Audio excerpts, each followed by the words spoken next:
Halo, saya Sherly Putri dari kelompok 4 akan mempresentasikan tentang manusia dalam ilmu pengetahuan alam. Pembahasan yang saya akan bahas dalam presentasi kali ini yaitu apa itu filsafat pengetahuan, pemahaman tentang manusia dalam antropologi, hubungan antropologi dengan ilmu lainnya, visi antropologi, citra manusia dalam ilmu pengetahuan, dan yang terakhir yaitu contoh serta kritik terhadapnya. Pembahasan pertama yaitu pemahaman mengenai filsafat ilmu pengetahuan. Apa itu filsafat ilmu pengetahuan? Filsafat ilmu merupakan sebuah studi dari perspektif filosofis serta unsur-unsur penyelidikan ilmiah.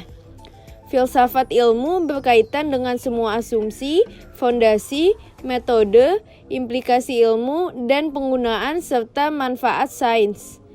Filsafat ilmu berkaitan dengan pertanyaan filosofis yang muncul dari refleksi ilmiah sesuatu. Penjelasan selanjutnya dimulai dari slide 6 akan dilanjutkan oleh saya, Belinda Safira. Jadi, filsafat ilmu pengetahuan merupakan filsafat khusus yang membahas berbagai macam hal yang berkenaan dengan ilmu pengetahuan. Sebagai filsafat ilmu pengetahuan berusaha membahas ilmu pengetahuan sebagai objeknya secara rasional, yaitu kritis, logis, dan sistematis, menyeluruh, dan juga mendasar. Lanjut ke slide 7. Filosofi ilmu pengetahuan memiliki 3 landasan, yaitu ontologis, epistemologis, dan aksiologis. Yang pertama yaitu ontologis. Kata ontologi berasal dari perkataan Yunani, yaitu ontos artinya being, dan logos yaitu logic. Jadi, ontologi adalah the theory of being qua being, teori tentang keberadaan sebagai keberadaan, atau ilmu tentang yang ada. Ontologi diartikan sebagai suatu cabang metafisika yang berhubungan dengan kajian mengenai eksistensi itu sendiri. Ontologi merupakan salah satu kajian filsafat yang paling kuno dan berasal dari Yunani. Kajian tersebut membahas keberadaan sesuatu yang bersifat konkret. Ontologi menjelaskan ciri khas mengenai suatu ilmu pengetahuan. Nah, yang kedua, di sini ada epistemologis. Epistemologis atau epistemologi berasal dari bahasa Yunani dari kata episteme dan logos. Episteme berarti pengetahuan, logos berarti teori. Dengan demikian, epistemologi secara etimologis berarti teori pengetahuan. Epistemologi mengkaji mengenai apa sesungguhnya ilmu, dari mana sumber ilmu, serta bagaimana proses terjadinya. Dan yang terakhir yaitu aksiologis. Secara etimologis, aksiologis atau aksiologi berasal dari bahasa Yunani kuno, yaitu aksios, yang berarti nilai, dan kata logos yang berarti teori. Jadi, aksiologi merupakan cabang filsafat yang mempelajari nilai. Dengan kata lain, aksiologi adalah teori nilai. Selanjutnya, kami akan membahas mengenai manusia di dalam antropologi. Antropologi adalah kajian ilmiah tentang manusia sebagai makhluk sosial yang saling berinteraksi dalam lingkungan dan aspek budaya kehidupannya. Antropologi dapat didefinisikan sebagai studi tentang sifat manusia, masyarakat, dan masa lalu manusia. Hal tersebut merupakan disiplin ilmiah yang bertujuan untuk mendeskripsikan dalam arti seluas mungkin apa itu artinya menjadi manusia. Nah, di slide 10 ini kita akan membahas tentang hubungan antropologi dengan ilmu lain. Antropologi juga memiliki hubungan erat dengan ilmu-ilmu lainnya loh. Pada dasarnya, hampir semua bidang ilmu pengetahuan dan teknologi mengkaji hakikat dan pribadi manusia dan masyarakat. Di sini kami akan membahas beberapa hubungan antropologi dengan beberapa ilmu, diantaranya yaitu geologi, anatomi, kesehatan masyarakat, dan linguistik. Kemudian slide 11 akan dijelaskan oleh saya, Nabila Putri. Ilmu geologi yang mempelajari ciri-ciri lapisan bumi serta perubahan-perubahannya sangat dibutuhkan oleh sub-ilmu paleoantropologi dan prehistori dalam menetapkan umur relatif dari fosil-fosil makhluk primata dan fosil-fosil manusia dari zaman dahulu, serta artefak atau barang-barang hasil kebudayaan tempo terdahulu yang digali dari dalam lapisan bumi. Kedua ilmu-ilmu antropologi dan ilmu geologi saling membutuhkan dalam pendekatan-pendekatan berkenaan dengan teori analisis data dan refleksi kondisi sosial masyarakat. Bahkan keduanya dapat menjalin kerjasama sebagai mitra yang tetap dan bertahan lama dalam soal data-data pertama dan kedua. Dalam beberapa aspek penting, sebetulnya ilmu anatomi sangat penting bagi antropologi fisik atau ragawi untuk meneliti dan mengkaji lebih dalam ciri-ciri berbagai tengkorak dan berbagai kerangka manusia. Sebaliknya, ilmu antropologi sangat membutuhkan masukan informasi dari anatomi untuk memahami realitas fisik manusia paleoantropologi yang sebenarnya. Ilmu anatomi diperlukan oleh antropologi dalam usaha untuk mendapat pengertian tentang soal asal mula dan penyebaran manusia serta hubungan antara ras-ras di dunia melalui kajian penelitian tentang ciri-ciri dari berbagai tengkorak dan bagian tubuh manusia pada umumnya, yang pada dasarnya menjadi kajian ilmu anatomi. Antropologi juga dapat memberi kepada para dokter kesehatan masyarakat yang akan bekerja dan hidup di berbagai daerah untuk aneka warna kebudayaan, metode-metode dan cara-cara untuk mengerti dan menyesuaikan diri dengan kebudayaan dan adat istiadat setempat. Dalam mendekati warga masyarakat setiap hari, seseorang dokter memang sangat memerlukan ilmu antropologi. Hal itu tidak saja berkenaan dengan pengetahuan teoritis menyangkut citra masyarakat, melainkan terutama mengenai data-data konkret tentang konsepsi dan sikap penduduk desa terhadap kesehatan, kondisi fisik, kehidupan para dukun, dan jenis-jenis obat tradisional, dan sebagainya. Semua hal tersebut sangat menunjang kesuksesan seorang dokter dalam melaksanakan tugas dengan sebaik mungkin.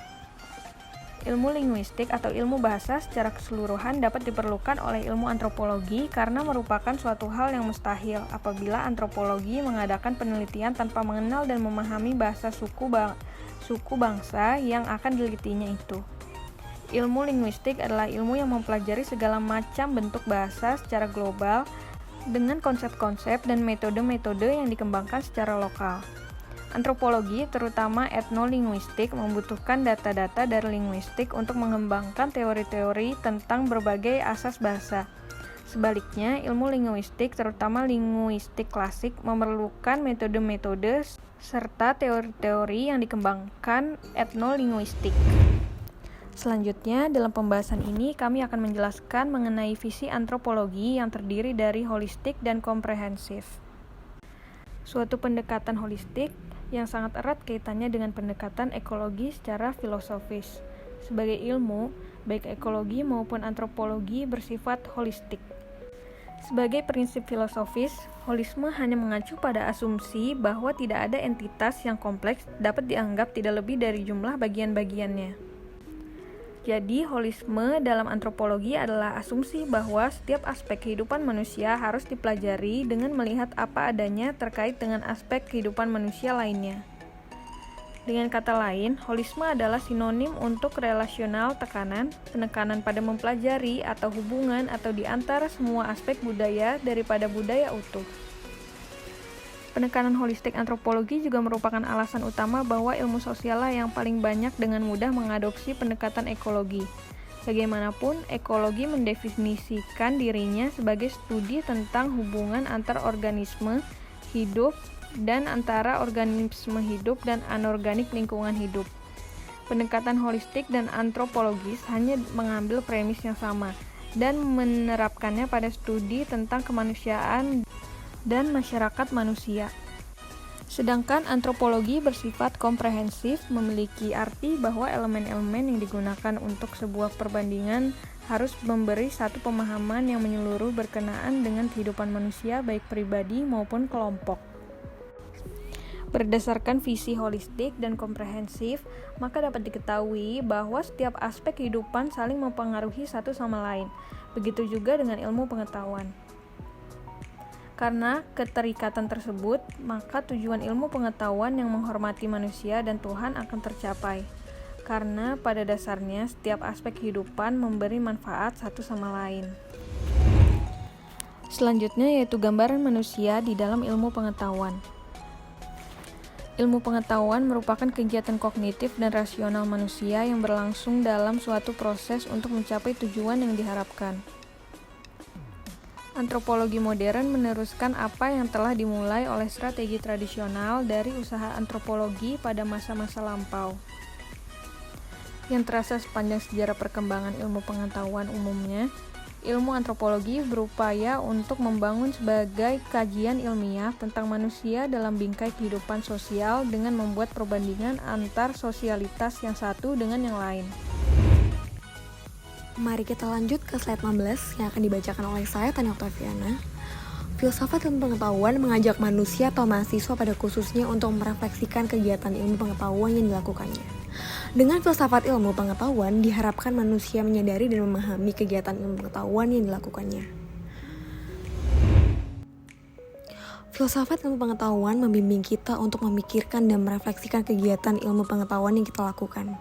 Kita diharapkan tidak hanya melakukan kegiatan ilmu pengetahuan atas dasar kebiasaan-kebiasaan yang sering tidak kita sadari orientasinya.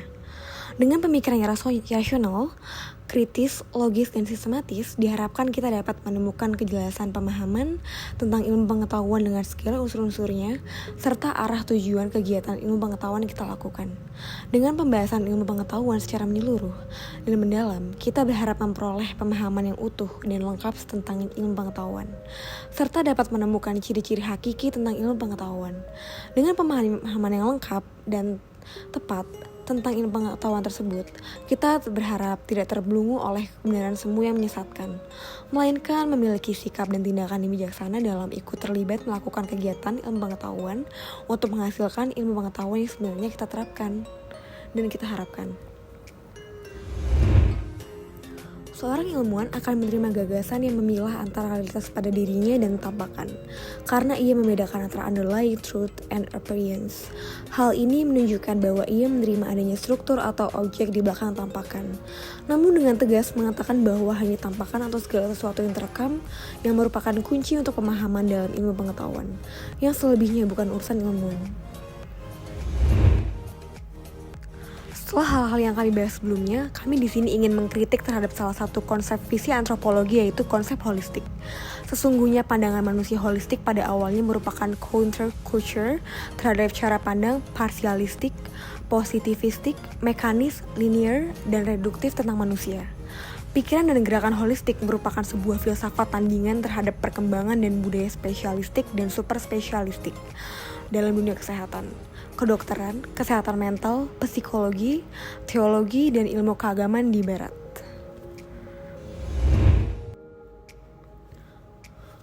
Manusia sebagai makhluk holistik dipengaruhi oleh lingkungan dalam dirinya dan lingkungan luar, baik keluarga, kelompok maupun komunitas. Dalam berhubungan dengan lingkungan, manusia harus mengembangkan strategi coping yang efektif agar mampu beradaptasi.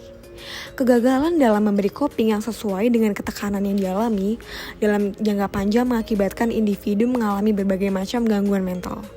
Gangguan mental tersebut sangat bervariasi, tergantung dari berat ringannya sumber tekanan, perbedaan antara individu, dan latar belakang individu yang bersangkutan. Mari kita lanjut ke slide 21 yang akan diteruskan oleh Prasta. Terima kasih untuk Tania dan teman-teman, saya akan coba lanjutkan. Nah, berdasarkan dari penjelasan yang Tania jelaskan, maka dapat disimpulkan bahwa konsep tersebut pun masih memiliki kekurangan dan harus memperhatikan sisi lainnya untuk meminimalisir kerugian dari kesalahpahaman konsep holistik tersebut. Kemudian jika muncul pertanyaan yang ada kaitannya dengan jurusan yang kita ambil, yaitu ilmu komunikasi, apakah ilmu pengetahuan ilmiah ini dikategorikan sebagai ilmu pasti, ilmu alam, atau ilmu sosial? Jawabannya tentu saja ilmu pengetahuan ilmiah di dalam filsafat ilmu merupakan ilmu sosial. Ilmu sosial atau social science sendiri merupakan sekelompok disiplin akademis yang mempelajari aspek-aspek yang berhubungan dengan manusia dan lingkungan sosialnya. Ilmu ini berbeda dengan ilmu lain karena menekankan penggunaan metode ilmiah dalam mempelajari manusia, termasuk metode kuantitatif dan metode kualitatif.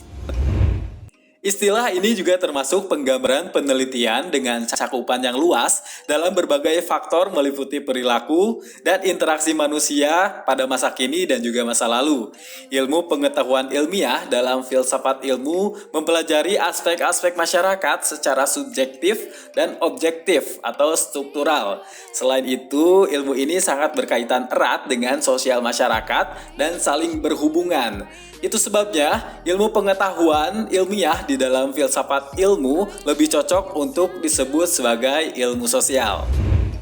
Demikian penjelasan yang dapat kami sampaikan. Saya mewakili kelompok 4 mengucapkan terima kasih dan semoga dapat menjadi tambahan wawasan untuk kita semua.